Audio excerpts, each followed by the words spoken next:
ಶುರುವಾಗುತ್ತೆ 6 ಗಂಟೆಗೆ. ಅಷ್ಟರೊಳಗೆ ನಮ್ಮದು ಮುಗಿದು ನಾವು ಇಲ್ಲಿಂದ ಊಟದ ಜಾಗ ಇದೆಯಲ್ಲ, ನಾವು ವಸತಿ ಇದೆಯಲ್ಲ, ಅಲ್ಲಿಗೆ ಶಿಫ್ಟ್ ಆಗಿ ಅಲ್ಲಿ ಬೇರೆ ಸೆಷನ್ಗಳನ್ನ ಕಂಟಿನ್ಯೂ ಮಾಡಬೇಕಾಗ್ತದೆ. ಈ ಸಮಯದ ಬಗ್ಗೆ ನಾವು ಯೋಚನೆ ಮಾಡಬೇಕು. ಇದನ್ನು 6 ಗಂಟೆಗೆ ನಾವು ಖಾಲಿ ಮಾಡಬೇಕಾಗ್ತದೆ. ಸೊ ಇದೊಂದು ನಮ್ಮೆಲ್ಲರಿಗೂ ಅದ್ರ ಬಗ್ಗೆ ಗೊತ್ತಿರಲಿ. ಮೊದಲಿಗೆ ಒಂದು 15 ನಿಮಿಷ ನಮ್ಮ ಮಹೇಶ್ ಅರ್ವಿ ಅವರು ವಚನ ಸಾಹಿತ್ಯದಲ್ಲಿರುವ ಬ್ರಾಹ್ಮಣ ವಿರೋಧಿ ನಿಲುವುಗಳು ಅಂತ ಒಂದು 15-20 ನಿಮಿಷ ಅವರು ಮಾತಾಡಬೇಕು ಅಂತ ಕೇಳ್ತೇನೆ. 15 ನಿಮಿಷ ಸಾಕು. ಎಲ್ಲರಿಗೂ ನಮಸ್ಕಾರ. ನನ್ನ ವಿದ್ಯಾರ್ಥಿಗಳಾದಂತಹ ಡಾಕ್ಟರ್ ಕಾಳೇಗೌಡ ಸರ್, ನನ್ನ ಹಿತೈಷಿಯು ಹಿತಚಿಂತಕರಾದಂತಹ ಮುಕುಂದ ಸರ್, ಎಲ್ಲ ಹಿರಿಯರೇ ಮತ್ತು ಸ್ನೇಹಿತರು. ವಚನ ಸಾಹಿತ್ಯದಲ್ಲಿ ಸೂತ್ರ ಪ್ರಜ್ಞೆ ಅಥವಾ ಅವೈದಿಕ ವಿಚಾರಗಳು ಅಂತ ನಾವು ಹೇಳುವಂಥದ್ದು ತುಂಬ ವಾಚ್ಯ ಆಗುತ್ತೆ ಅಂತ ನಾನು ಭಾವಿಸ್ತೇನೆ. ನಾವು ಸೂತ್ರ ಪ್ರಜ್ಞೆ ಅಂತ ಹೇಳೋದೇ ವೈದಿಕ ಪ್ರಜ್ಞೆಯನ್ನು ಒಪ್ಪಿಕೊಂಡ ಹಾಗೆ. ದಕ್ಷಿಣ ಭಾರತದ ಒಂದು ಚಿಂತನೆಗಳಲ್ಲಿ ಈ ಸಮುದಾಯವನ್ನು ಕುಶಲಕರ್ಮಿಗಳು ಅಂತ ಕರೀತಾಯಿದ್ರು, ಆಯಗಾರರು ಅಂತ ಕರೀತಾಯಿದ್ರು, ಪಣಗಟ್ಟಿನ ಜನ ಅಂತ ಕರೀತಾಯಿದ್ರು. ಇವರಿಗೆ ಯಾವುದೇ ವಿಧವಾಗಿರ್ತಕ್ಕಂತಹ ಜಾತಿಯ ಹೈರಾರ್ಕಿ ಇರಲಿಲ್ಲ. ಇವರೆಲ್ಲರೂ ಕೂಡ ಸಮಾಜದ ಒಂದು ನೆಲೆಯಲ್ಲಿ ಇದ್ದಂಥವು. ಒಬ್ಬರು ಮತ್ತೊಬ್ಬರಿಗೆ ಪೋಷಕರಾಗಿ ಪೂರಕರಾಗಿ ಬಾಳ್ವೆಯನ್ನು ನಡೆಸಿದಂಥವು. ಇದಕ್ಕೆ ಬಹಳ ದೊಡ್ಡ ಒಂದು ಇತಿಹಾಸ ಇದೆ. ನಾವು ಭಾರತದ ಇತಿಹಾಸವನ್ನು ನೋಡಿದಾಗ ಸಿಂಧೂ ಖಂಡದ ನಾಗರಿಕತೆ ಅಲ್ಲಿವರೆಗೂ ಹೋಗ್ತೀವಿ. ಅದಕ್ಕಿಂತ ಹಿಂದಿನ ಒಂದು ಇತಿಹಾಸವನ್ನು ಕೂಡ ನಾವು ಯೋಚನೆ ಮಾಡಬಹುದು. ನನಗೆ 20 ನಿಮಿಷ ಅಣ್ಣ ಕೊಟ್ಟಿರೋದ್ರಿಂದ ಅದರ ಪ್ರಮುಖ ಘಟ್ಟಗಳನ್ನು ಮಾತ್ರ ನಾನು ಉಲ್ಲೇಖಿಸಿ ಮುಂದೆ ಹೋಗ್ತೇನೆ. ಭಾರತೀಯ ಚಿಂತನೆಯನ್ನು ನಾವು ಮುಖ್ಯವಾಗಿ 2 ತಾತ್ವಿಕ ದಾರಿಗಳಲ್ಲಿ ಯೋಚನೆ ಮಾಡ್ತೇವೆ. ಒಂದು ಆಗಮ, ಮತ್ತೊಂದು ವೇದ. ಈ ವೇದಗಳಿಗಿಂತ ಅತ್ಯಂತ ಪೂರ್ವತ್ತು ಆಗಮ. ಈ ಆಗಮಗಳನ್ನು ನಾವು ರುದ್ರಾಗಮ, ಶಿವಾಗಮ ಮತ್ತು ಶಾಕ್ತಾಗಮಗಳು ಅಂತ ಕರೀತೇವೆ. ರುದ್ರಾಗಮಗಳು ಹತ್ತಿದಾಗ, ಶಾಕ್ತಾಗಮಗಳು ಹತ್ತಿದಾಗ ಮತ್ತು ಭೈರವಾಗಮಗಳು 64 ಇದ್ದಾವೆ. ಒಟ್ಟಿಗೆ 84 ಆಗಮಗಳಿದ್ದಾವೆ. ಈ 84 ಆಗಮಗಳು ಕೂಡ ಹೇಳುವಂಥದ್ದು ಏನು ಅಂತಂದರೆ, ಜಾತಿ ಇಲ್ಲದ, ದೈವವಿಲ್ಲದ, ಮೈಲಿಗೆಗಳಿಲ್ಲದೆ ಇರತಕ್ಕಂತಹ, ಶ್ರೇಷ್ಠ ಕನಿಷ್ಠತೆಗಳು ಇಲ್ಲದೆ ಇರತಕ್ಕಂತಹ, ಹೆಣ್ಣು ಗಂಡು ಎನ್ನುವಂತಹ ಭೇದ ಇಲ್ಲದೆ ಇರತಕ್ಕಂತಹ ಒಂದು ಅಪರೂಪದ ಒಂದು ಸಾಮಾಜಿಕ ಚಿಂತನೆಯನ್ನು ಇದು ಹೇಳುತ್ತೆ. ಹಾಗಾಗಿಯೇ ಈ ಚಿಂತನೆಯನ್ನು ಬಹಳಷ್ಟು ಜನ ಬಹಳಷ್ಟು ರೀತಿಯಲ್ಲಿ ಪೋಷಿಸಿಕೊಂಡು ಬಂದದ್ದನ್ನು ನಾವು ಕಾಣ್ತೇವೆ. ಆದರೆ ಆನಂತರ ಬಂದಂತಹ ವೈದಿಕ ಚಿಂತನೆಗಳು ಏನಾಗ್ತವೆ, ಹೆಚ್ಚು ಕಡಿಮೆ ಹೇಳಬಹುದಾದರೆ ವೈದಿಕ ಚಿಂತನೆಗಳಿಗೆ ತನ್ನದೇ ಆದಂತಹ ಒಂದು ತಾತ್ವಿಕತೆ ಇಲ್ಲ ಅಂತಲೇ ಹೇಳ್ಬೋದು. ಅದು ಈ ಭಾರತೀಯ ಮೂಲ ನಿವಾಸಿಗಳು ಏನಿದ್ರು ಅವರ ಚಿಂತನೆಗಳನ್ನು ತನಗೆ ಬೇಕಾದ ಹಾಗೆ ಅದೇ ಮಾಡಬೇಕು ಅಂತಂದರೆ ರೂಪಿಸಿಕೊಂಡದ್ದನ್ನು ನಾವು ಇತಿಹಾಸದ ನೆಲೆಗಳಲ್ಲಿ ಕಾಣ್ತೇವೆ. ಈ ರೀತಿ ರೂಪಿಸ್ಕೊಳ್ಳಿಕ್ಕೆ ಕಾರಣ ಏನಂತಂದರೆ, ಈ ಭಾರತದ ಮೂಲ ನಿವಾಸಿಗಳಲ್ಲಿ ವ್ರಾತ್ಯರು ಎನ್ನುವಂತಹ ಒಂದು ಸಮುದಾಯ ಇತ್ತು.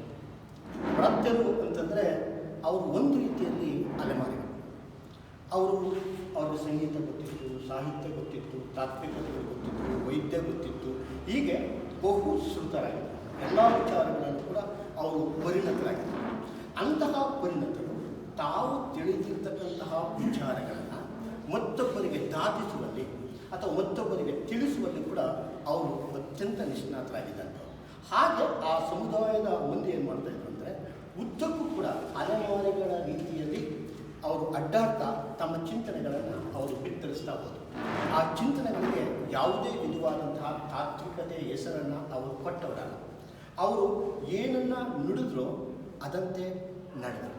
ಹಾಗೆ ನಡೆನುಡಿ ಒಂದಾದಂತಹ ಈ ಸಮುದಾಯ ಪ್ರಜ್ಞೆ ಬಹಳ ದೊಡ್ಡದು. ಅದು ಆನಂತರ ಶೈವವಾಗುತ್ತದೆ, ಆನಂತರ ನಾಥ ಆಗ್ತದೆ, ಕಾಪಾಲಿಕ ಆಗ್ತದೆ, ಆಜೀವಿಕ ಆಗ್ತದೆ, ಬೌದ್ಧ ಆಗ್ತದೆ, ಜೈನ ಆಗ್ತದೆ. ಹೀಗೆ ಭಾರತದ ಶಮನ ಪರಂಪರೆಗಳು ಏನಿದ್ದಾವೆ ಆ ಎಲ್ಲ ಶಮನ ಪರಂಪರೆಗಳಲ್ಲಿ ಈ ತಾತ್ವಿಕತೆ ಹೆಸರಿಲ್ಲದ ಒಂದು ತಾಂತ್ರಿಕತೆ ಏನಿತ್ತು, ಹೆಸರಿಲ್ಲದೆ ಇರತಕ್ಕಂಥ ಒಂದು ಜೀವನ ಕ್ರಮ ಏನಿತ್ತು, ಅದು ಅರಿಕೊಂಡು ಬಂದದ್ದನ್ನು ನಾವು ಗಮನಿಸಿದ್ದೇವೆ. ಈ ಚಿಂತನೆಗಳನ್ನೆಲ್ಲ ನಾವು ನೋಡ್ತಾ ಬಂದಾಗ ಆನಂತರ ಒಂದು ಬುದ್ಧ ಗುರುವಿನ ನಂತರ ಬಂದಂತಹ ಸಿದ್ಧ ಪರಂಪರೆಗಳಾಗ್ಬೋದು, ಅವಧೂತ ಪರಂಪರೆಗಳಾಗ್ಬೋದು, ಅಥವಾ ಅನುಭವಿ ಪರಂಪರೆಗಳಾಗ್ಬೋದು, ಈ ಎಲ್ಲ ಪರಂಪರೆಗಳು ಕೂಡ ಇದೇ ಚಿಂತನೆಯನ್ನು ಮುಂದುವರಿಸ್ಕೊಂಡು ಬಂದಿದೆ. ಅಲ್ಲಿ ಬಹಳ ಮುಖ್ಯವಾಗಿ ನಾವು ನೋಡ್ತಕ್ಕಂಥದ್ದು ಏನಂತಂದರೆ, ವಚನ ಸಾಹಿತ್ಯ ಬರುವಾಗ ಇದು ಪೀಠಿಗೆ ಅಷ್ಟೇ ಬಹಳ ಮುಖ್ಯವಾಗಿ ನೋಡ್ತಕ್ಕಂಥ 84 ಜನ ಸಿದ್ಧರಿದ್ದಾರೆ. ಇಲ್ಲಿ ಅಖಿಲ ಭಾರತ ನೆಲೆಯಲ್ಲಿ ಸರಹನಿಂದ ಹಿಡಿದು ಟಿಬೆಟ್ನ ಗುರು ಮಿಲೆನಪ್ಪನವರೆಗೆ 84 ಜನ ಸಿದ್ಧರಿದ್ದಾರೆ. ತಮಿಳುನಾಡಿನಲ್ಲಿ 18 ಜನ ಸಿದ್ಧರಿದ್ದಾರೆ. ಮತ್ತು ನಮ್ಮ ಇಡೀ ಕರ್ನಾಟಕದಲ್ಲಿ ಜೇನುಗಲ್ ಸಿದ್ಧ ಇರ್ಬೋದು, ತುಮಕೂರಿನಲ್ಲಿರ್ತಕ್ಕಂತಹ ಸಿದ್ಧಬೆಟ್ಟ ಇದ್ದಿರ್ಬೋದು, ಮತ್ತು ನಮ್ಮ ಮಂಟೇಸ್ವಾಮಿ ಕಾಲೇಜಲ್ಲಿ ಬರ್ತಕ್ಕಂಥ ಕಾರ್ಯ ಸಿದ್ಧ ಇರ್ಬೋದು, ಬಸವಟಿಗೆ ಸಿದ್ಧ ಇರ್ಬೋದು, ಹೀಗೆ ಹಲವು ಜನ ಸಿದ್ಧರಿರ್ತಾರೆ. ದೇವನ ಸಿದ್ಧ ಇರ್ಬೋದು, ಅಮೋಘ ಸಿದ್ಧ ಇರ್ಬೋದು, ಇಂತಹ ಸಿದ್ಧ ಪರಂಪರೆಗಳೆಲ್ಲ ಇದ್ದಾವೆ. ಈ ಸಿದ್ಧ ಪರಂಪರೆಗಳು 84 ಜನ ಸಿದ್ಧರು. ಈ ಪರಂಪರೆಗಳ ಎಲ್ಲ ಆಶಯವೂ ಕೂಡ ನಾನು ಹೇಳಿದಂತಹ ಜಾತಿ ಧರ್ಮ ಇಲ್ಲದಿರ, ದೇವರು ಇಲ್ಲದಿರತಕ್ಕಂತಹ ಒಂದು ಚಿಂತನೆ. ಇವರೆಲ್ಲರೂ ಕೂಡ ನಂಬಿದ್ದು ಏನು ಅಂತಂದರೆ 5 ತತ್ವ. ಇದು ವಚನ ಸಾಹಿತ್ಯದಲ್ಲೂ ಕೂಡ ಅದನ್ನು ನಾವು ಗಮನಿಸ್ಬೋದು. ಅದೇನು ಅಂತಂದರೆ ಗುರು, ಅರಿವು, ಸತ್ಯ, ಅಹಿಂಸೆ ಮತ್ತು ಅಪರಿಗ್ರಹ. ಈ 5 ತತ್ವಗಳು ಬಹಳ ಮುಖ್ಯವಾಗಿರ್ತಕ್ಕಂಥದ್ದು. ಈ 5 ತತ್ವಗಳನ್ನು ಅವರು ತಮ್ಮ ಜೀವನದ ಉದ್ದಕ್ಕೂ ಕೂಡ ನಡೆಸ್ಕೊಂಡು, ಈ 5 ತತ್ವಗಳನ್ನು ನಾವು ವಿವರವಾಗಿ ವಿಶ್ಲೇಷಣೆಯನ್ನು ಮಾಡ್ಕೋಬೇಕು ಅಂದರೆ ಇವತ್ತು ಇರತಕ್ಕಂತಹ ಅಖಂಡ ಭಾರತದ ಆ ಒಂದು ತಾತ್ವಿಕತೆ ಏನಿದೆ, ಆ ತಾತ್ವಿಕತೆಯ ಮೂಲ ಸೆಲೆ ಇದೆ ಅಂತ ಅನಿಸುತ್ತೆ. ಅದನ್ನು ನೀವು ಕೂಡ ಆಲೋಚನೆ ಮಾಡ್ತಾರೆ. ನೀವೆಲ್ಲ ಪ್ರಾಜ್ಞರಿದ್ದರಿಂದ ಅದನ್ನು ನಾನು ವಿಸ್ತರಿಸಲಿಕ್ಕೆ ವಿವರಿಸಲಿಕ್ಕೆ ಹೋಗೋದಿಲ್ಲ. ಇದು ನಂತರ ಒಂದು ಸಮಸ್ಯೆ ಎಲ್ಲಿ ಬಂತು ಅಂದರೆ, ಶಂಕರರು ಬಂದಾಗ ಕೇರಳದಿಂದ ಅವರು ಇಡೀ ಕಾಶ್ಮೀರದ ತನಕ ಅವರು ಹೊರಟಂತಹ ಸಂದರ್ಭಗಳಲ್ಲಿ ಒಂದು ಡಿಬೇಟ್ ಅಂದರೆ ಒಂದು ಚರ್ಚೆ ನಡೀತಾ ಹೋಗುತ್ತೆ. ಅಲ್ಲಿವರೆಗೆ ನಾವು ಇದ್ದದ್ದು ಸಂವಾದ. ನಾವು ನಿಮ್ಮ ಜೊತೆ ಮಾತಾಡ್ಬೋದಾಯಿತು, ನಿಮ್ಮ ವಿಚಾರಗಳನ್ನು ನಾವು ಕೇಳ್ತಾ ಇದ್ವಿ, ನಮ್ಮ ವಿಚಾರಗಳನ್ನು ನಿಮಗೆ ಹೇಳ್ತಾ ಇದ್ವಿ. ಇಲ್ಲಿ ನಾವು ನಮ್ಮ ವಿಚಾರ ನಿಮ್ಮ ವಿಚಾರದ ಭಿನ್ನಾಭಿಪ್ರಾಯ ಬಂದರೆ ನಮ್ಮ ವೇಷ ಹೇಳುವ ಹಾಗೆ ಆ ಭಿನ್ನ ಮತದ ಸೊಗಸು ಎನ್ನುವ ರೀತಿಯಲ್ಲಿ ಅದನ್ನು ನಾವೇನು ಮಾಡ್ಕೊತಾ ಇದ್ದೀವಿ ಅಂತಂದರೆ ಮಾತುಕತೆಗಳಲ್ಲಿ ನಾವು ಪರಿಹರಿಸ್ಕೊತಾ ಇದ್ದೀವಿ. ಅದನ್ನು ನಮ್ಮ ಹಳ್ಳಿಯಲ್ಲಿ ಒಂದು ಮಾತಿದೆ, ಬಹಳ ಚೆನ್ನಾಗಿದೆ. ನೀವು ಒಂದು ಮುದ್ದೆ ಇಟ್ಟುವೆ ಇದ್ದೆ, ನಿಮ್ಮಲ್ಲಿ ಒಂದು ಮಾತು ಬೇಯಿರುವ ಅಂತ ಅಂದರೆ ಮಾತನ್ನು ಯಾರು ಕ್ಯಾರಿ ಮಾಡಬಾರ್ದು, ಅಂದರೆ ದ್ವೇಷವನ್ನು ಯಾರು ಕ್ಯಾರಿ ಮಾಡಬಾರ್ದು, ಅದನ್ನು ಅಲ್ಲಲ್ಲಿಯೇ ಪರಿಹರಿಸಿಕೊಳ್ಬೇಕು. ಆ ಪರಿಹರಿಸಿಕೊಳ್ಳುವಂತಹ ಒಂದು ಸಾಮರಸ್ಯದ ಆ ಒಂದು ಬೆಳವಣಿಗೆ ಇಲ್ಲಿ ಇದ್ದದ್ದನ್ನು ನಾವು ಕಾಣ್ತೇವೆ. ಆದರೆ ಶಂಕರಾಚಾರ್ಯರು ಬಂದ ಮೇಲೆ ಅವರು ಉದ್ದಕ್ಕೂ ನಡೆಸುವಂತಹ ಒಂದು ತಾತ್ವಿಕ ಒಂದು ಬೈಠಕ್ಗಳಿರ್ತವೆ, ಚರ್ಚೆಗಳಿರ್ತವೆ. ಆ ಚರ್ಚೆಗಳಲ್ಲಿ ತಮ್ಮದೇ ಆದಂತಹ ಸಿದ್ಧಾಂತಗಳನ್ನು ಅವರು ಏನು ಮಾಡ್ತಾ ಹೋಯಿತು ಅಂತಂದರೆ ಸ್ಥಾಪಿಸುವಂತಹ ಪ್ರಯತ್ನವನ್ನು ಮಾಡ್ತಾ ಹೋದರು. ಸ್ಥಾಪಿಸುವಂಥ ಪ್ರಯತ್ನವನ್ನು ಮಾಡ್ತಾ ಮಾಡ್ತಾ ಅವರು ಓದ ಕಡೆಯಲ್ಲೂ ಕೂಡ ತಮ್ಮದೇ ಆದಂತಹ ಕುರುಹುಗಳನ್ನು, ತಮ್ಮನ್ನು ಫಾಲೋ ಮಾಡ್ತಕ್ಕಂತಹ ಅಥವಾ ತಮ್ಮ ಸಿದ್ಧಾಂತಗಳನ್ನು ಗಟ್ಟಿಗೊಳಿಸುವಂತಹ ಜನರನ್ನು ಬಿಡ್ತಾ ಹೋದರು. ಈ ರೀತಿ ಬಿಟ್ಟು ಹೋದಾಗ ಏನಾಗುತ್ತೆ ಅಂದರೆ ಇಡೀ ಇಂಡಿಯಾದಲ್ಲಿ ಒಂದು ರೀತಿಯಾದಂತಹ ಹೈರಾರ್ಕಿ ಏನಾಗುತ್ತೆ, ಅದು ಗಟ್ಟಿ ಆಗ್ತಾ ಹೋಗುತ್ತೆ. ಈ ಗಟ್ಟಿ ಆಗ್ತಾ ಹೋದಂತಹ ಹೈರಾರ್ಕಿಯನ್ನು ಅದನ್ನು ಚದುರಿಸುವ ಅಥವಾ ಅದನ್ನು ಹೊಡೆಯುವ ಪ್ರಯತ್ನವನ್ನು ಮಾಡುವಂಥವನು ಮತ್ಸ್ಯೇಂದ್ರನ ಶಿಷ್ಯನಾಗಿರ್ತಕ್ಕಂಥ ಗೋರಖನಾಥ. ಗೋರಖನಾಥ ಎಷ್ಟು ಅದ್ಭುತವಾಗಿ ಹೇಳ್ತಾನೆ ಅಂತಂದರೆ, ಹೇಗೆ ಶಂಕರಾಚಾರ್ಯರು ಅಖಂಡ ಭಾರತದಲ್ಲಿ ತನ್ನ ಕುರುಹುಗಳನ್ನು ಬಿಟ್ಟು ಹೋಗಿದ್ದಾನೋ, ಹೇಗೆ ದೇಶೀಯ ಜ್ಞಾನ ಪರಂಪರೆಗಳನ್ನು ನಾಶ ಮಾಡಿದ್ದಾನೋ, ಅಂತಹ ದೇಶೀಯ ಜ್ಞಾನ ಪರಂಪರೆಗಳನ್ನು ನಾನು ಮತ್ತೆ ಪುನರ್ಸ್ಥಾಪಿಸುತ್ತೇನೆ.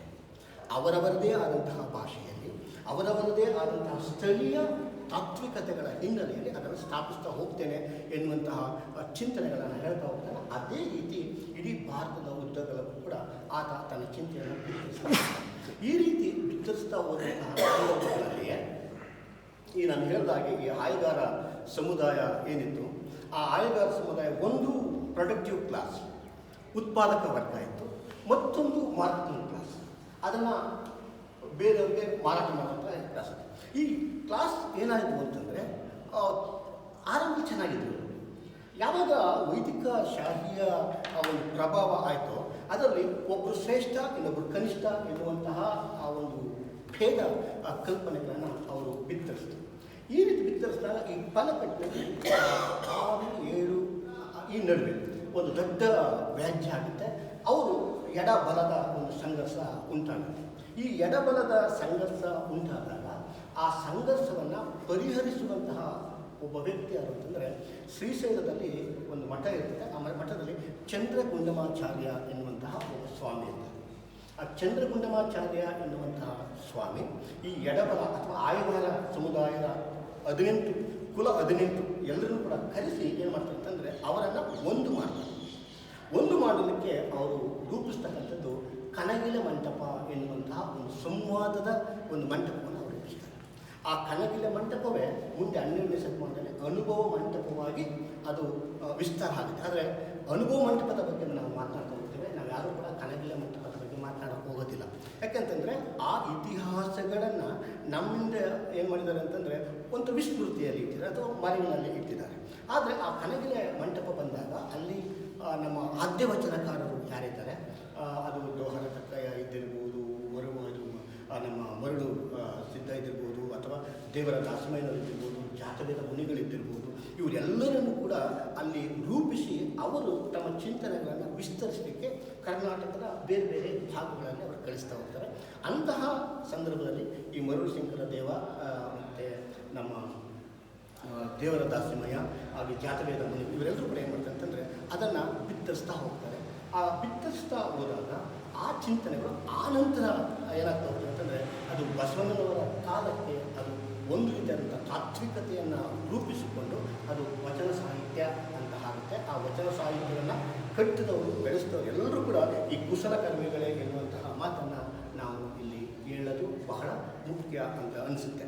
ಈ ಚಳುವಳಿ ಆರಂಭಕಾರರು ಕುಶಲಕರ್ಮಿಗಳು ಅವರು ತಮ್ಮ ಕುಲ ಕಸಬಿನ ಪರಿಭಾಷೆಯಲ್ಲಿಯೇ ಅವರೇನು ಮಾಡ್ತಾ ಹೋಗ್ತಾರೆ ಅಂತಂದರೆ ತಮ್ಮ ಚಿಂತನೆಗಳನ್ನು ಹೇಳ್ತಾ ಹೋಗ್ತಾರೆ. ಈಗ ಉದಾಹರಣೆಗೆ ಮಡಿವಾಳ ಮಾಚಯ್ಯ ಬಟ್ಟೆಯ ಬಗ್ಗೆ ಮಾತನಾಡ್ತಾ ಹೋದರೆ ಅವನು ಕೇವಲ ವಸ್ತ್ರದ ಬಗ್ಗೆ ಮಾತನಾಡೋದಿಲ್ಲ, ಆತ ಜೀವನದ ಪಥದ ಬಗ್ಗೆ ಮಾತನಾಡ್ತಾ ಹೋಗ್ತಾನೆ. ಬಟ್ಟೆಯನ್ನು ಹೇಳಲಾಗ್ತಾ ಇದೆ, ಒಂದು ವಸ್ತ್ರವನ್ನು ಹಾಕ್ತಾ ಹೋಗಿದೆ, ಮತ್ತೊಂದು ಕಡೆ ದಾರಿಯನ್ನು ಹಾಕ್ತಾ ಹೋಗಿದೆ. ಆ ದಾರಿಯ ಶುದ್ಧತೆಯ ಬಗ್ಗೆ ಕೂಡ ಅವನು ಮಾತನಾಡ್ತಾ ಹೋಗ್ತಕ್ಕಂಥದ್ದನ್ನು ನಾವು ಕಾಣ್ತಾ ಹೋಗ್ತೀವಿ. ಹಾಗಾಗಿ ಈ ಚಿಂತನೆಗಳು ಕೇವಲ ಸಾಂಸ್ಕೃತಿಕವಾದಂತಹ ಚಿಂತನೆಗಳಾಗಿ ಅಷ್ಟೇ ರೂಪುಗೊಳ್ಳಲಿಲ್ಲ, ಅದು ಸಾಂಸ್ಕೃತಿಕ ಪ್ರಜ್ಞೆಯನ್ನು ಕೂಡ ತನ್ನೊಳಗಡೆ ಏನು ಮಾಡ್ತು ಅಂತಂದರೆ ಅದು ಬಿತ್ತಿ ಬೆಳೆಯಲಿಕ್ಕೆ ಆರಂಭ ಆಯಿತು ಅಂತ. ಆ ಸಾಂಸ್ಕೃತಿಕ ಪ್ರಜ್ಞೆ ಯಾವ ರೂಪದಲ್ಲಿ ಕಾಣ್ತಾ ಹೋಗ್ತಂತಂದರೆ ಆ ಒಂದು ವೈಚಾರಿಕತೆ ನೆಲೆಯನ್ನು ಕೂಡ ಅದು ಒಳಗೊಳ್ತಾ ಹೋಗುತ್ತೆ. ಆ ವೈಚಾರಿಕತೆ ಇವತ್ತು ನಾವು 20ನೇ ಶತಮಾನದಲ್ಲಿ ವೈಚಾರಿಕತೆ ಬಗ್ಗೆ ಮಾತನಾಡುವಾಗ ಸಂಸ್ಕೃತಿಯನ್ನು ಮರೆತು ನಾವು ವೈಚಾರಿಕತೆ ಬಗ್ಗೆ ಮಾತನಾಡ್ತಾ ಹೋಗ್ತೀವಿ. ಆದರೆ ಆನಂತರದ ದಿನಗಳಲ್ಲಿ ಈ 20ನೇ ಶತಮಾನದ ಕಡೆಯ ದಿನಗಳು, 21ನೇ ಶತಮಾನದ ಆರಂಭದ ದಿನಗಳಲ್ಲಿ ಕಲ್ಚರಲ್ ಕ್ರಿಟಿಸಿಸಮ್ ಎನ್ನುವಂಥದ್ದಾಗ್ಬೋದು ಅಥವಾ ಸಾಂಸ್ಕೃತಿಕ ಸಂಘಟನೆಗಳು ಎನ್ನುವಂಥದ್ದಾಗ್ಬೋದು, ಅವೆಲ್ಲ ಬಂದಾಗ ಏನಾಯ್ತಂದರೆ ನಾವು ಮರೆತಿದ್ದಂತಹ ಸಂಸ್ಕೃತಿಗಳನ್ನು ಪುನರ್ ಸಂಘಟಿಸುವ, ಪುನರ್ ಆಲೋಚಿಸುವಂತಹ, ಮತ್ತೆ ಮರಳಿ ಭೇಟಿ ಕೊಡುವಂತಹ ಒಂದು ವಿಚಾರಗಳಿರ್ತಾ ಹೋಗ್ತಾರೆ. ಈ ಸಂದರ್ಭದಲ್ಲಿ ಬಸವಣ್ಣನವರು ಬಹಳ ಮುಖ್ಯವಾದಂತಹ ಪಾತ್ರವಾಗಿ ನಮಗೆ ಕಾಣಿಸುತ್ತಾ ಹೋಗ್ತಾರೆ. ಬಸವಣ್ಣನವರಲ್ಲಿ ಒಂದು ಆದರ್ಶ ಸಮಾಜದ ಒಂದು ಆದರ್ಶವಾದಂತಹ ಒಂದು ಮಾನವೀಯ ಮೌಲ್ಯಗಳಿರುವಂತಹ ಸಮಾಜವನ್ನು ಕಟ್ಟುವ ಆ ಕನಸನ್ನು ಕಾಣ್ತಾ ಹೋಗ್ತಾರೆ. ಹಾಗಾಗಿ ಅವರ ಒಂದು ಕುಟುಂಬ ಹೇಗಿರ್ತದೆ, ನನಗೆ ಅಪ್ಪ ಮಾದಾರ ಚೆನ್ನಯ್ಯ, ಬೊಪ್ಪ ಡೋಹರ ಕಕ್ಕಯ್ಯ, ಮತ್ತು ಸಹೋದರ ನಮಗೆ ಅಂಬಿಗರ ಚೌಡಯ್ಯ ಮತ್ತು ಕಿನ್ನರಿ ಬೊಮ್ಮಯ್ಯ, ಈ ಎಲ್ಲ ಮಾತನಾಡ್ತಾರೆ. ಅಂದರೆ ಯಾರನ್ನ ನೀವು ಅತ್ಯಂತ ತಳ ಸಮುದಾಯ ಅಂತ ಭಾವಿಸ್ತಾರೆ, ಆ ತಳ ಸಮುದಾಯದಿಂದ ಹಿಡಿದು ಅಂದರೆ ಒಬ್ಬ ಅಕ್ಕಸಾಲಿ ಆಗಿರ್ತಕ್ಕಂಥ ಕಿನ್ನರಿ ಬೊಮ್ಮಯ್ಯನವರೆಗೂ ಕೂಡ ಒಂದು ಕುಟುಂಬದ ಕಾನ್ಸೆಪ್ಟನ್ನು ಹೇಳ್ತಾ ಹೋಗ್ತದೆ. ಎಲ್ಲ ಸಮುದಾಯವೂ ಸೇರಿದಂತಹ ಒಂದು ಕುಟುಂಬ. ಬೆಳಗ್ಗೆ ಯಾರೋ ಹೇಳಿದ್ರು ನಾವು ಜೈ ವಿಶ್ವಮಾನವ ಅಂತ ಹೇಳೋಣ, ಅಥವಾ ವಿಶ್ವಮಾನವ ಈ ಚಿಂತನೆ, ಅಂತಹ ವಿಶ್ವಮಾನವ ಚಿಂತನೆಗಳನ್ನು ಕಟ್ಟುವಂತಹ ಪ್ರಯತ್ನವನ್ನು ಮಾಡ್ತಾ ಹೋಗ್ತಾರೆ. ಅಲ್ಲಿ ಅವ್ರು ಹೇಳ್ತಕ್ಕಂಥ ಏನು ಅಂತ, ಜಾತಿಗೆ ಹುಟ್ಟನ್ನು ಮುಖ್ಯ ಅಂತ ಭಾವಿಸಿದಂತಹ ಕಾಲದಲ್ಲಿ ಬಸವಣ್ಣವ್ರು ಹೇಳ್ತಾರೆ, ಕಾಶಿ ಕಮ್ಮಾರನಾದ, ಬೀಸಿ ಮಡಿವಾರನಾದ, ಹಾಸನಿಗೆ ಸಾರುವನಾದ, ವೇದವನಿಗೆ ಹಾರುವನಾದ, ಕುಲವೇನು ಆವಂದರ ಕುಲವೇನು. ಅಂದರೆ ಜಾತಿಗೆ ಹುಟ್ಟು ಮುಖ್ಯ ಅಲ್ಲ, ಜಾತಿ ಬಂದದ್ದು ಯಾವುದರಿಂದ ಅಂತಂದರೆ ಅದು ಅವರವರ ವೃತ್ತಿಗಳಿಂದ. ಈ ವೃತ್ತಿಯಲ್ಲಿ ಯಾವ ವೃತ್ತಿಯೂ ಕೂಡ ಶ್ರೇಷ್ಠವೂ ಅಲ್ಲ, ಯಾವ ವೃತ್ತಿಯೂ ಕೂಡ ಕನಿಷ್ಠವೂ ಅಲ್ಲ. ಆ ಒಂದು ಡಿಗ್ನಿಟಿ ಆಫ್ ಲೇಬರ್ ಅಂತ ನಾವೇನು ಹೇಳ್ತೀವಿ, ಅಂತಹ ಒಂದು ವೃತ್ತಿ ಗೌರವವನ್ನು ಕೊಡ್ತಕ್ಕಂತಹ ಆ ಒಂದು ಸಮಾಜದ ನೆಲೆಯನ್ನು ಅಲ್ಲಿರ್ತಕ್ಕಂಥದ್ದನ್ನು ನಾವು ಕಾಣುವ ಒಂದು ಪ್ರಯತ್ನ ಮಾಡ್ತೀವಿ. ಹಾಗಾಗಿ ನೀವು ಯಾರನ್ನ ಅತ್ಯಂತ ಶ್ರೇಷ್ಠರು ಅಂತ ತಿಳ್ಕೊಂಡಿರ್ತಾರೆ ಅಂದರೆ ಗೋತ್ರ ಸಂಜಾತರು ಅಂತ ಹೇಳ್ತಾರಲ್ಲ ವೈದಿಕರಲ್ಲಿ. ಆ ವೈದಿಕರಲ್ಲಿರ್ತಕ್ಕಂತಹ ಗೋತ್ರ ಸಂಜಾತರು ಯಾರು ಅಂತಂದರೆ ವ್ಯಾಸ ಬೋಹಿತಿಯ ಮಗ, ಮಾರ್ಕಂಡೆಯ ಮಾತಂಗಿಯ ಮಗ, ಮಂಡೋದರಿ ಕಪ್ಪೆಯ ಮಗಳು, ಕುಲವ ನರಸಿಂಹರು ಕುಲದಿಂದ ಅಂದರೆ ಈಗ ಭಾರದ್ವಾಜ ಇದ್ದಿರ್ಬೋದು, ಕೌಶಿಕ ಕಾಶಿಕ ಗೋತ್ರ ಇದ್ದಿರ್ಬೋದು, ವಸಿಷ್ಠ ಗೋತ್ರ ಇದ್ದಿರ್ಬೋದು. ಈ ಗೋತ್ರಗಳೆಲ್ಲವೂ ಕೂಡ ಏನಾಗ್ತವೆ ಅಂತಂದರೆ ತಳ ಸಮುದಾಯದ ನೆಲೆಯಿಂದಲೇ ಬಂದಂತಹ ಚಿಂತನೆಗಳಿಂದ ಅವರೆಲ್ಲರೂ ಕೂಡ ತಳ ಸಮುದಾಯದವರು. ಅದಕ್ಕೆ ಅವ್ರು ಏನು ಮಾಡೋದು ಅಂತಂದರೆ ನದಿ ಮೂಲ ಋಷಿಮೂಲನ ಹುಡ್ಕಕ್ಕೆ ಹೋಗಬೇಡಿ ಅಂತ ನಾವು ಅದನ್ನು ಹುಡುಕಕ್ಕೂ ಹೋಗ್ತಿಲ್ಲ. ಮತ್ತು ನಾವೇನು ಮಾಡಿಸ್ಕೊಂಡ್ವಿ ಅಂತಂದರೆ ಕೇಳಿಸ್ಕೊಂಡ್ವಿ ನಾವು ಹೇಳಕ್ಕೆ ಹೋಗ್ತಿಲ್ಲ, ಅಥವಾ ನಮ್ಮ ಚಿಂತನೆಗಳು ಇಂಥದ್ದು ಅಂತ ನಾವು ಅವ್ರಿಗೆ ವಿವರಿಸ್ಲಿಕ್ಕೆ ಹೋಗಿಲ್ಲ. ನಾವು ಎಲ್ಲವನ್ನೂ ಮಾಡೋದಿಲ್ಲ ಅಂತಂದರೆ ಅವ್ರು ಏನು ಹೇಳ್ತಾರೆ ಕೇಳ್ಕೊಂಡ್ವಿ, ಅವ್ರೇನು ಫಾಲೋ ಮಾಡಿ ಅಂತಾರೆ ಮಾಡ್ಕೊತಾ ಬಂದ್ವಿ. ಯಾಕಂದರೆ ನಮ್ಮ ತಂದೆಯನ್ನು ನಮ್ಮ ವಿಚಾರಗಳನ್ನು ನಾವು ಬಿತ್ತರಿಸುವಂತಹ ಪ್ರಯತ್ನವನ್ನು ಮಾಡಲಿಲ್ಲ. ಭಾಗಶಃ ಏನಾಗುತ್ತೆ ಅಂತಂದರೆ ನಮಗೆ ನಮ್ಮ ಒಂದು ಇತಿಹಾಸ, ನಮ್ಮ ಒಂದು ಸಾಂಸ್ಕೃತಿಕ ಚಿಂತನೆಗಳನ್ನು ನಾವು ಮರೆತದ್ದಕ್ಕೆ ಕಾರಣ ಇದ್ದಿರ್ಬೋದು. ಈ ಹಿನ್ನೆಲೆಯಲ್ಲಿಯೇ ಬಾಬಾ ಸಾಹೇಬ್ ಹೇಳ್ತಾರೆ ಇತಿಹಾಸವನ್ನು ತಿಳಿಯದೇ ಇರ್ತಕ್ಕಂಥವ್ರು ಇತಿಹಾಸವನ್ನು ನಿರ್ಮಿಸೋದಕ್ಕೆ ಸಾಧ್ಯ ಇಲ್ಲ. ಹಾಗಾಗಿ ನಮ್ಮ ನೆಲೆ ಏನು, ನಮ್ಮ ಮೂಲ ಏನು, ನಮ್ಮ ಆಲೋಚನೆಗಳು ಏನು, ನಮ್ಮ ಆಲೋಚನೆಗಳು ಬೆಳೆದ ಬಂದಂತಹ ರೀತಿ ಯಾವುದು, ಅದು ಯಾವ ಯಾವ ಸಂದರ್ಭದಲ್ಲಿ ಯಾವ ಯಾವ ಕ್ರಮದಲ್ಲಿ ಅದು ವಿಸ್ತರಿಸ್ಕೊಳ್ತಾ ಹೋಗ್ತು, ಮತ್ತು ಯಾರ್ಯಾರು ಹೇಗೆ ಅದನ್ನು ತಮ್ಮದನ್ನಾಗಿ ಮಾಡ್ಕೊಳ್ತಾ ಹೋದರು ಎನ್ನುವಂತಹ ಒಂದು ಸಿಂಹಾವಲೋಕನ ಕ್ರಮ ನಮ್ಮಲ್ಲಿ ಇದ್ಬಿಟ್ಟಿದ್ರೆ ಬಹುಶಃ ಇವತ್ತು ನಾವು ಈ ಸ್ಥಿತಿಗೆ ಇರಬೇಕಾಗಿರಲಿಲ್ಲ ಅನ್ನುವಂಥ ಒಂದು ಮಾತನ್ನು ನಾವು ಹೇಳ್ಬೋದು. ಇಲ್ಲಿ ಮತ್ತೊಂದು ಮಾತನ್ನು ಹೇಳ್ತಾರೆ, ಬಾಯಿಂದ ಆಡೋ ಮಾತುಗಿಂತ ಬಾಯಲ್ಲಿ ಏನು ತಿಂತೇವೆ ಅನ್ನೋದಕ್ಕಿಂತ ನಾವು ಬಾಯಲ್ಲಿ ಏನು ಮಾತನಾಡ್ತೀವಿ ಅನ್ನೋದು ಬಹಳ ಮುಖ್ಯ. ಇವತ್ತು ಆಹಾರದ ಆ ಕ್ರಮದ ಬಗ್ಗೆ ನಾವು ಮಾತಾಡ್ತಾ ಹೋಗ್ತೀವಲ್ಲ, ಯಾವ ಆಹಾರ ಶ್ರೇಷ್ಠ, ಈಗ ಮೊಟ್ಟೆ ತಿಂದರೆ ಅದು ತಪ್ಪು ಅಥವಾ ಮಾಂಸ ತಿಂದರೆ ಅದು ಸರಿ ಇಲ್ಲ ಅಂತ ಹೇಳ್ತೀವಲ್ಲ, ಅವ್ರು ಹೇಳ್ತಕ್ಕಂಥದ್ದು ಅಂತಂದರೆ ಭಾಳ ಸೊಗಸಾಗಿ ಹೇಳ್ತಕ್ಕಂಥದ್ದು ಅಂತ ನೀವೇನು ತಿಂತೀವಿ ಅನ್ನೋದು ನಾನು ಏನು ಮಾತನಾಡ್ತೀವಿ ಪಂಪನ ಕೂಡ ಇದು ತುಂಬ ಚೆನ್ನಾಗಿರ್ತದೆ. ಕುಲವನ್ನು ನಾಲಿಗೆ ನಿನ್ನ ಕುಲವನ್ನು ನಿನ್ನ ನಾಲಿಗೆ ಹೇಳುತ್ತೆ. ಹಾಗಾಗಿ ನೀನು ತಿನ್ನೋದಿಲ್ಲ ಅದನ್ನೇ ಅದು ತುಂಬ ಚೆನ್ನಾಗಿ ಕಾಳವೇ ಹೇಳ್ತಾರೆ. ಕೂಲಿ ಕೋಳಿ ಕರಿಮೀನು ತಿಂಬುವವರಿಗೆಲ್ಲ ಕುಲಜ ಎಂಬರು, ಶಿವಗೆ ಪಂಚಾಮೃತಕರ ಬಸುವ ತಿಂಬುವವರ ಮಾದಿಗ ಕೇಳು ಅಂತ ಹೇಳ್ತಾರೆ. ಅಂದರೆ ಈ ಕರಿಮೀನು ಅದು ಇದು ತಿಂತಕ್ಕಂಥ ಎಲ್ಲರೂ ಕೂಡ ಕುಲಜರು ಅಂತ ಹೇಳ್ತಾರೆ. ಆದರೆ ಶಿವನ ಲಿಂಗಕ್ಕೆ ಅಭಿಷೇಕವನ್ನು ಇರತಕ್ಕಂತಹ ಆ ಒಂದು ಪಶುವನ್ನು ತಿಂತಕ್ಕಂಥವನ್ನ ಮಾದಿಗ ಅಂತ ಹೇಳ್ತಾರೆ. ಇದು ಎಷ್ಟು ಮಟ್ಟಿಗೆ ಸರಿ ಅಂದರೆ ಆಹಾರ ಕ್ರಮವನ್ನು ಕೂಡ ಪ್ರಶ್ನೆ ಮಾಡ್ತಕ್ಕಂಥ ಒಂದು ನೆಲೆ ಇರ್ತಕ್ಕಂಥದ್ದನ್ನ ನಾವು ಹೇಳ್ತಾ ಹೋಗ್ತೀವಿ. ಮತ್ತು ಬಹಳ ಈ ಮಾದಾದ ಚೆನ್ನಲ್ಲ ಮಾತಾಡ್ತಾರೆ, ಆರಂಭದ ಒಂದು ತಾತ್ವಿಕತೆ ಏನಿತ್ತು ಅದನ್ನು ನಾವು ಹೇಳ್ತಾ ಹೋಗ್ತಾರೆ. ನಡೆನುಡಿ ಸಿದ್ಧಾಂತವಾದಲ್ಲಿ ಕುಲ ಒಲಿಸುವುದಲ್ಲ. ಎಲ್ಲಿ ನಡೆ ನುಡಿ ಶುದ್ಧವಾಗಿರ್ತದೋ, ಎಲ್ಲಿ ನೀವು ನುಡಿದಂತೆ ನಡೀತಿರೋ ಅಲ್ಲಿ ಕುಲ ಮುಖ್ಯವೇ ಆಗೋದಿಲ್ಲ. ಕುಲ ಅಂತಕ್ಕಂಥದ್ದು ಯಾವಾಗೂ ಕೂಡ ಏನಾಗುತ್ತೆ ಅಂತಂದರೆ ಪ್ರೈಮರಿ ಥಿಂಗ್ಸ್ ಅಲ್ಲ ಅಂತ. ಯಾಕೆಂದರೆ ಕುಲ ಇರ್ತಕ್ಕಂಥದ್ದು ಎಲ್ಲವೂ ಕೂಡ ಆಚಾರದ ನೆಲೆಯಲ್ಲಿ. ಈ ಆಚಾರವನ್ನು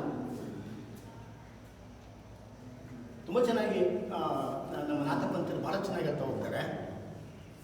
ವೈದಿಕರು ಅಥವಾ ಬ್ರಾಹ್ಮಣರು ಆಚಾರವನ್ನು ಹೇಳ್ತಾರೆ, ಯೋಗಿಗಳು ವಿಚಾರವನ್ನು ಹೇಳ್ತಾರೆ.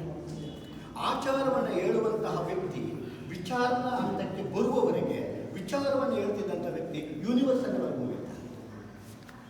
ಅಂದರೆ ನೀವೇನಾಗುತ್ತೆ ಅಂತಂದರೆ ಯಾವ ಒಂದು ಸಮುದಾಯ ಒಂದು ಬಹಳ ಮುಂದೆ ಇದ್ದಂತಹ ಒಂದು ಸಮುದಾಯ, ಆಲೋಚನಾ ಕ್ರಮದಲ್ಲಿ ಬದುಕಿನ ಕ್ರಮದಲ್ಲಿ ಮುಂದೆ ಇದ್ದಂತಹ ಸಮುದಾಯ ತನಗಿಂತ ಹಿಂದೆ ಇದ್ದಂತಹ ಸಮುದಾಯವನ್ನು ಅನುಸರಿಸಕ್ಕೆ ಹೋಗ್ತಲ್ಲ, ಇದು ನಮ್ಮ ದೊಡ್ಡ ಸಮಸ್ಯೆ.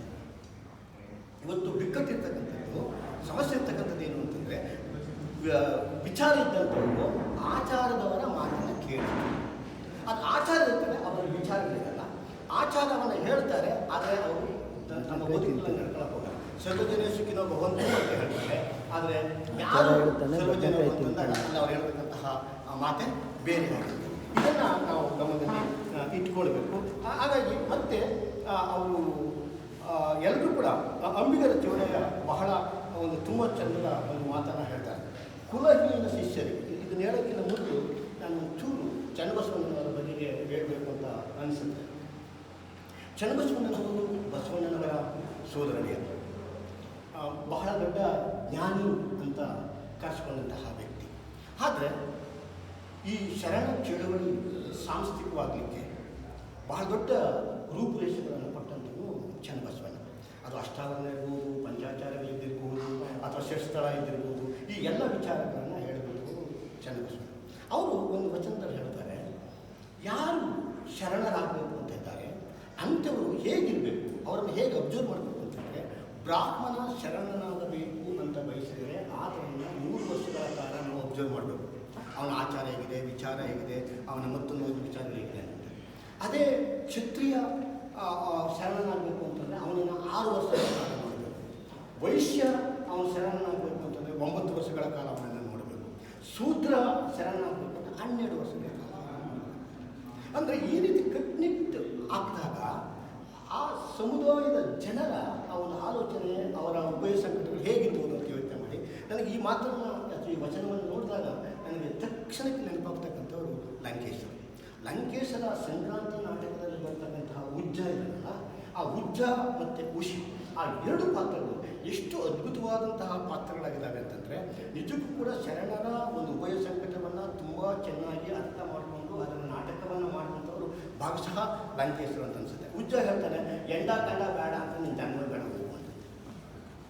ಉಷಿ ಹೇಳ್ತಾಳೆ, ನನಗೆ ತಿದ್ದಿ ತೀಡಿ ಮಾತನಾಡ್ತಕ್ಕಂತಹ ರುದ್ರ ಬೇಡ, ನನಗೆ ಮೊದಲು ಮಾತನಾಡ್ತಕ್ಕಂಥ ಆ ರುದ್ರನೇ, ಆ ಸಹಜವಾದಂಥ ವ್ಯಕ್ತಿಯೇ ಬೇಕು. ಇಲ್ಲಿ ಸಹಜತೆ ಮತ್ತು ಸ್ವಾತಂತ್ರ್ಯ ಈ ಒಂದು ಸಮುದಾಯಗಳ ಬಹಳ ದೊಡ್ಡ ಆಸ್ತಿ. ಯಾರನ್ನ ನಾವೇನು ಹೇಳ್ತೀವಿ ಅಂತಂದರೆ, ಈ ಶೂದ್ರರು ಅಥವಾ ಈ ಕುಶಲಕರ್ಮಿ ವರ್ಗದವರು ಅನಾಗರಿಕರು, ಸಂಸ್ಕೃತಿಹೀನರು, ಅವ್ರಿಗೆ ಹೆಂಗೆ ಮಾತಾಡ್ಬೇಕಂತ ಗೊತ್ತಿಲ್ಲ, ಮತ್ತೊಂದು ಗೊತ್ತಿಲ್ಲ ಅಂತ ಹೇಳ್ತೀವಿ. ಆದರೆ ಒಬ್ಬ ಆದಿವಾಸಿ ಎಷ್ಟು ಚಂದ ಹೇಳ್ತಾರೆ ಅಂತಂದರೆ, ನೀವು ನಮ್ಮನ್ನು ಅನಾಗರಿಕರು ಅಂತ ಹೇಳ್ತೀರ, ಹೊರಟರು ಅಂತ ಹೇಳ್ತೀರ. ನಾವು ಅನಾಗರಿಕರಲ್ಲ, ಹೊರಟರಲ್ಲ, ನಾವು ಸಹಜವಾಗಿದ್ದೇವೆ ಮತ್ತು ನಾವು ಸ್ವಾತಂತ್ರ್ಯದಿಂದ ಇದ್ದೇವೆ. ಈ ಸಹಜ ಮತ್ತು ಸ್ವಾತಂತ್ರ್ಯವನ್ನು ನಾವು ಏನು ಮಾಡ್ಕೊಂಡು ಇವತ್ತು ಕಳ್ಕೊಂಡು ಕೃತಕವಾಗಿದ್ದೇವೆ. ಆ ಕೃತಕವಾಗುವ ಆ ಒಂದು ಪರಿಪಾಠವನ್ನು ನಮ್ಮಲ್ಲಿ ಬೆಳೆಸಿದ್ದು ಈ ಆಚಾರದ ಒಂದು ಸಂಪ್ರದಾಯಗಳು ಅಥವಾ ಆಚಾರದ ಚಿಂತನೆಗಳು ಅಂತ. ಇಂತಹ ರೀತಿಯಲ್ಲಿ ಚನ್ನಬಸವಣ್ಣನವರು ಹೇಳಿದಾಗ ಈ ರೀತಿ ಇರಬೇಕು ಅಂತ ಕಟ್ಟುನಿಟ್ಟುಗಳನ್ನು ವಿಧಿಸಿದಂಥ ಸಂದರ್ಭಗಳಲ್ಲಿ ಏನಾಗುತ್ತೆ ಅಂತಂದರೆ, ಅದು ಆ ಸಮುದಾಯಗಳ ಚಿಂತನೆಗಳು ಬೇರೆ ಆಗ್ತದೆ. ಇನ್ನೊಂದು ಬಹಳ ಮುಖ್ಯವಾದದ್ದು ಹೇಳಬೇಕು ಅಂತಂದರೆ, ಸಿದ್ದರಾಮಯ್ಯನ ಅಲ್ಲಮ ಕಲ್ಯಾಣಕ್ಕೆ ಕರ್ಕೊಂಡು ಬಂದಾಗ ಅಲ್ಲಿ ಒಂದು ಅವನ ದೇಹದ ಮೇಲೆ ಲಿಂಗ ಇದ್ದಿರ್ತಕ್ಕಂಥದ್ದನ್ನು ನೋಡಿದಂತಹ ಚನ್ನಬಸವಣ್ಣ ಮುಂದೆ ಹೇಳ್ತಾನೆ, ನಿನಗೆ ಅಂಗದ ಮೇಲೆ ಲಿಂಗ ಇಲ್ಲ, ಮುಗಿಸ್ತು, ನಿನಗೆ ಅಂಗದ ಮೇಲೆ ಲಿಂಗ ಇಲ್ಲ, ಹಾಗಾಗಿ ನೀನು ಕಲ್ಯಾಣದ ಒಂದು ಪ್ರವೇಶವನ್ನು ಮಾಡೋದಕ್ಕೆ ಯೋಗ್ಯ ಇದು ಅರ್ಹ ಅಲ್ಲ. ಆಗ ಅಲ್ಲಮ್ಮ ಬಹಳ ಚೆನ್ನಾಗಿ ಹೇಳ್ತಾರೆ, ಅಂಗವೇ ಲಿಂಗವಾದವನಿಗೆ ಲಿಂಗದ ಹಂಗೇಕೆ ಮರುಳೆ. ಈ ಮಾತನ್ನು ಅವರು ತುಂಬ ಒಳ್ಳೆ ಇದರಲ್ಲಿ ಹೇಳ್ತಾ ಹೋಗ್ತಾರೆ. ಹಾಗಾಗಿ ಮತ್ತೆ ಇನ್ನೊಂದು ಹೇಳ್ತಾರೆ, ವನಮಾದಿಗರ ಭಕ್ತರಾದ ಕಂಡು ಗಣಗಳು ಇಕ್ಕುವರಲ್ಲದೆ ಅವರ ಮನೆಯಲ್ಲಿ ಲಿಂಗಾರ್ಚನೆಯನ್ನು ಮಾಡಿ. ನೀವು ಶರಣರಾಗೋದು ನಮ್ಗೆ ಇಷ್ಟ ಇದೆ, ಆದರೆ ನಿಮ್ಮ ಮನೆಯಲ್ಲಿ ನಾನು ಬಂದು ಲಿಂಗಾರ್ಚನೆಯನ್ನು ಮಾಡ್ತೀನಿ. ಇದನ್ನೇ ಅಂಶದಿಂದ ಹೇಳಿದ್ದು, ಬೇರೆ ಏನನ್ನು ಮಾಡಿ. ಆದರೆ ನಿಮ್ಮ ಶರಣರಾಗೋದಕ್ಕೆ ಇಷ್ಟ, ಆದರೆ ನಿಮ್ಮ ಮನೆಯಲ್ಲಿ ಬಂದು ಅವರು ಲಿಂಗಾರ್ಚನೆ ಮಾಡೋದಿಲ್ಲ, ನಿಮ್ಮ ಮನೆಯಲ್ಲಿ ಬಂದು ಪ್ರಸಾದವನ್ನು ಸ್ವೀಕರಿಸಿಲ್ಲ. ಬದಲಾಗಿ ಆ ಪ್ರಸಾದವನ್ನು ಸ್ವೀಕರಿಸುವ ಅಕ್ಕಿ, ಬೇಳೆ ಮತ್ತು ಪಡಿ ಅಂತ ಹೇಳ್ತಾರಲ್ಲ, ಆ ಪಡಿಯನ್ನು ಕೊಡಿ ಎನ್ನುವಂತಹ ಮಾತನ್ನು ಅವರು ಹೇಳ್ತಾ ಹೋಗ್ತಾರೆ. ಹಾಗಾಗಿ ಈ ಎಲ್ಲ ವಿಚಾರಗಳಿದ್ದಾವಲ್ಲ, ಅದನ್ನು ನಾವು ನೋಡಬೇಕು. ಆ ವಿಚಾರಗಳಲ್ಲಿ ತಾತ್ವಿಕತೆಗಳನ್ನು ನಾವು ಅರ್ಥ ಮಾಡಿಕೊಳ್ಳುವಂತಹ ಪ್ರಯತ್ನವನ್ನು ಮಾಡಬೇಕು. ಮತ್ತು ಗಂಡು ಹೆಣ್ಣು ಈ ಒಂದು ಐದಾಗ್ತದೆ, ಗಂಡು ಅಂದರೆ ಶ್ರೇಷ್ಠ, ಹೆಣ್ಣು ಅಂದರೆ ಕನಿಷ್ಠ ಅಂತ ಹೇಳ್ತಾರಲ್ಲ. ಆದರೆ ಅಲ್ಲಿ ಬೊಗ್ಗೆ ಒಂದು ಮಾತನ್ನು ಹೇಳ್ತಾಳೆ, ಗಂಡ ಮೋಹಿಸಿ ಹೆಣ್ಣ ಹಿಡಿದರೆ ಅದು ಒಬ್ಬರ ಒಡವೆ ಎಂದು ಅರಿಯಬೇಕು, ಹೆಣ್ಣು ಮೋಹಿಸಿ ಗಂಡ ಹಿಡಿದ ಇದು ಆತ ಹೇಳ್ತಕ್ಕಂಥ ಪ್ರಶ್ನೆ. ಗಂಡು ಮೋಹಿಸಿ ಹೆಣ್ಣನ್ನು ಹಿಡಿದ್ರೆ ಅದು ಒಬ್ಬರ ಒಡವೆ, ಆ ಹೆಣ್ಣು ಅವನು ಸೊತ್ತಾಗ್ತಾಳೆ. ಆದರೆ ಹೆಣ್ಣು ಗಂಡನ್ನು ಮೋಹಿಸ್ತಾರೆ, ಅದು ಏನು ಎನ್ನುವಂತಹ ಆ ವಿಚಾರಗಳನ್ನು ಅಲ್ಲಿ ಅವರು ಹೇಳ್ತಾ ಹೋಗ್ತಾರೆ. ಆದರೆ ಅದನ್ನೇ ನಾನು ಹೇಳಿದೆ, ಬಾಯಿಗೆ ಏನು ಹೋಗುತ್ತದೆ ಎಂಬುದಕ್ಕಿಂತ ಬಾಯಿಯಿಂದ ಏನು ಹೊರಡುತ್ತದೆ ಎನ್ನುವಂಥದ್ದು ಬಹಳ ಮುಖ್ಯವಾದಂಥ ವಿಚಾರಗಳು ಅಂತಕ್ಕಂಥದ್ದು. ಹಾಗಾಗಿ ಧಾರ್ಮಿಕ ಪ್ರಜ್ಞೆಯಿಂದ ನಾವು ನೋಡೋದಕ್ಕಿಂತ ಹೆಚ್ಚಾಗಿ ನೈತಿಕ ಪ್ರಜ್ಞೆಯಿಂದ ನಾವು ಸಮಾಜವನ್ನು ನೋಡಬೇಕು. ಅಂತಹ ನೈತಿಕತೆ ತುಂಬ ಮುಖ್ಯ ಎನ್ನುವಂತಹ ಮಾತುಗಳನ್ನು ಇಲ್ಲಿ ನಮ್ಮ ವಚನಕಾರ ಹೇಳ್ತಾ ಹೋಗ್ತಾರೆ. ಎಡದ ಕೈಯಲ್ಲಿ ಕತ್ತಿ, ಬಲದ ಕೈಯಲ್ಲಿ ಮಾಂಸ, ಬಾಯಲ್ಲಿ ಸುರಿಯ ಗಡಿಗೆ, ಕೊರಳಲ್ಲಿ ದೇವರಿರಲಿ, ಅವರ ಲಿಂಗವೆಂಬೆ ಸಂಘವೆಂಬೆ, ಕೂಡಲ ಸಂಗಮ ದೇವ, ಅವರ ಮುಖಲಿಂಗಿಗಳು ಎನ್ನುವಂಥ ಮಾತನ್ನು ಹೇಳ್ತಾ ಹೋಗ್ತಾರೆ. ಇದು ನಾನು ಸಿಕ್ಕಾಪಟ್ಟೆ ಒಂದು ಟಿಪ್ಪಣಿಗಳು ಇತ್ತು. ಹಾಗಾಗಿ ಕಾಲದ ಒಂದು ಇದು ಮಾಡುವಾಗ ಅದು ಪ್ರಶ್ನೋತ್ತರದ ಬೇರೆಯಲ್ಲಿ ಅದನ್ನು ವಿಸ್ತರಿಸಿಕೊಳ್ಳೋಣ. ಹಾಗಾಗಿ ಇಲ್ಲಿವರೆಗೆ ಮಾತನಾಡಲಿಕ್ಕೆ ಅವಕಾಶ ಕೊಟ್ಟಂತಹ ತಮ್ಮೆಲ್ಲರಿಗೂ ವಂದಿಸಿ ನಾನು ವಿರಾಮ